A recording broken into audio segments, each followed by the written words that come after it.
Hello golfing fans, welcome back to the channel, proudly sponsored by betting.co.uk. And well, it's time for the Masters. We've got one day to go until the first major of the season, and I just thought I'd jump on and bring you my top three selections for this year's event. Now, it's only going to be a brief run through of my top three in this episode. If you'd like a more widespread and more detailed set of content from myself, then you can come over and join my group using the link in the description below. There's over 400 members in there at the moment, growing all of the time, and you are welcome to come over and join us there too. Now, not only will you have my squad of 3 players, you'll have my full squad. You'll have some top 10s, some top 20 suggestions, some first round leaders, some long shots, plus loads of extra content, and even lists of players that I don't think are going to be able to win at this year's Masters. But I won't go into too much detail. As I said, I'm just going to bring you my 3 best bets for this week. And if you like the extra content, then do come over and join me in my group chat using the link below.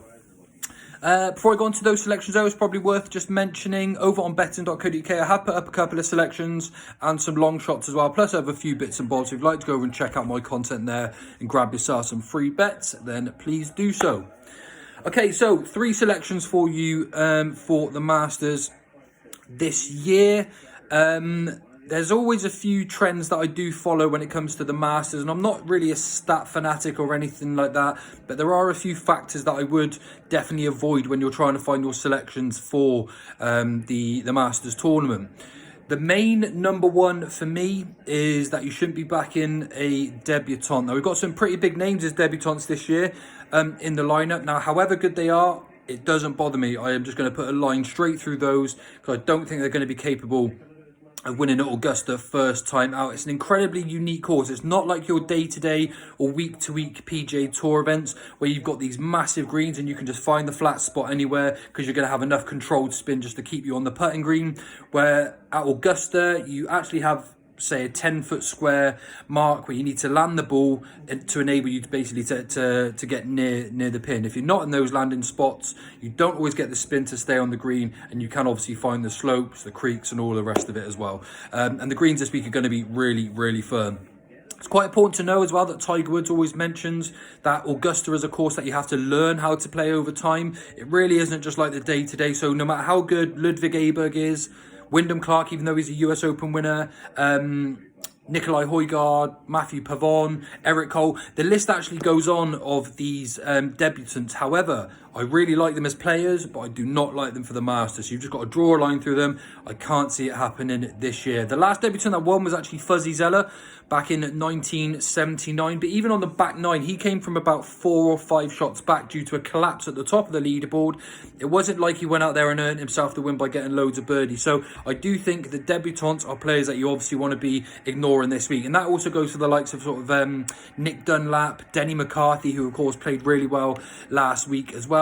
But for me, they're not going to be able to handle Augusta first time out, and it really is one of those courses that you should obviously have a good detailed look into as well. Even when you go in to take a scan at some of the par 3s, look at 11 for instance. You have a creek at the front, you've got bunkers front and back, you have a raised brow at the side, you can't go left, you can't go right. You really do have to have the exact number yardage, and because of where it's based as well, you've often got a swirling wind, so you've obviously got a choice between 2 clubs when making your decision as well. So these are the sort of things that you really need to understand about Augusta, and I don't think that a debutant is going to be able to come and do that first time round. So let's just get straight on to my main selections. I've got 3 for you, and I'm going to bring you my number 1 selection, who is a player that I've been chipping away at for months and months and months now. I've been telling my friends and family to back this lad as well. But there is a big worry about his recent form, probably more for most punters. It's not worrying me too much, I must say. I think it's some sort of overreaction. But my number 1 selection is going to be Viktor Hovland at a big price at 30 to 1. You can get 8 places for the 30 to 1 about Viktor Hovland. Now, he of course hasn't actually won a major yet, but he has actually played quite nicely round here at Augusta. And a lot of people are writing him off because his short game wasn't exactly good at the the Players, in fact, at TPC Sawgrass. It it wasn't very Victor Hovland-esque, but he has come out and spoke in this press conference. He said he feels fine. He's just been making some changes. And as a tour professional, an ex-tour professional, I've got that experience to understand it's not a negative thing and it's not going to last forever. What we've seen out of Victor Hovland so far, for me, he is actually destined to go and win himself a green jacket. Okay, the short game is a slight concern, but I definitely don't see it as much of a concern that most people are actually making it out to be. He seems in great form. There's a big air about him this week. I actually think Victor Hovland is going to have a really, really good chance of winning the Masters jacket this time round. Now, at the Masters, you do, of course, need a really good short game if you're going to be scoring well. However, you can definitely gain shots on the field from tee to green round Augusta, and there's no problems with Victor Hovland's game in this area. He's going to get to the green in regulation, not a problem at all, and I believe that he is going to be able to get himself to make some putts. He's a class act. He is absolutely determined to win himself a green jacket. He's thriving. He's improving. I really like Victor Hovland at 30-1, and I'm just going to step aside the bad run that he had at TPC Sawgrass. We all have them. Not a problem. Selection number 2 is a player who I hadn't had on my radar until quite recently, and that's Xander Schauffele. Now, he is only 16-1 to win this year, which may seem a little bit short because he hasn't exactly crossed the line a few times when you would have expected him to. Now, a lot of people are calling him a little bit of a bottle job. I could probably also be included in that category if you go back a few months.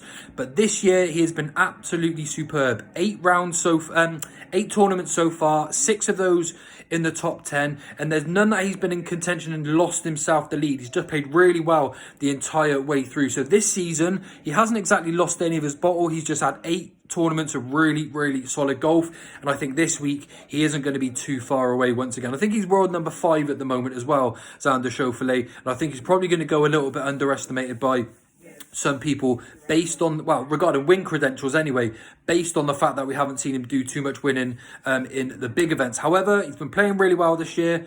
Don't worry about that. He's solid from tee to green. He's probably the most all-round complete player going into this season. This season's Masters. He's ticking all of the boxes, and he may not be too far away.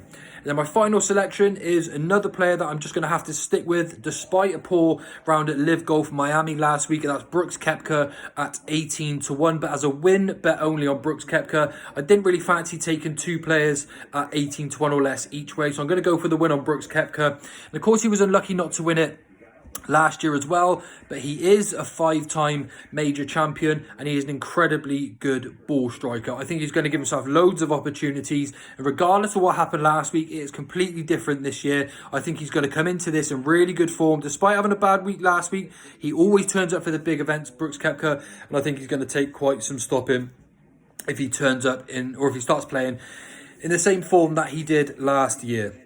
So just to recap, Victor Hovland, 30-1, despite playing poor, I'm sticking with him. Xander Schauffele, the all-rounder, he's not going to be too far away, providing that he brings his normal game, and certainly a game that he's had this season. And then finally, Brooks Koepka at 18-1 to win the Masters. I do think, obviously, that these selections should possibly in order go Victor Hovland, Xander Schauffele, and then Brooks Koepka. Now, that's not going to be popular with most people with Victor Hovland and Brooks Koepka in there, but they're the ones I fancy. They're the ones that I think are best suited, and I think we're going to have a good result this week. Good luck with your bets, everyone. Don't forget, link in the description below to join the group chat, and I'll see you all next week.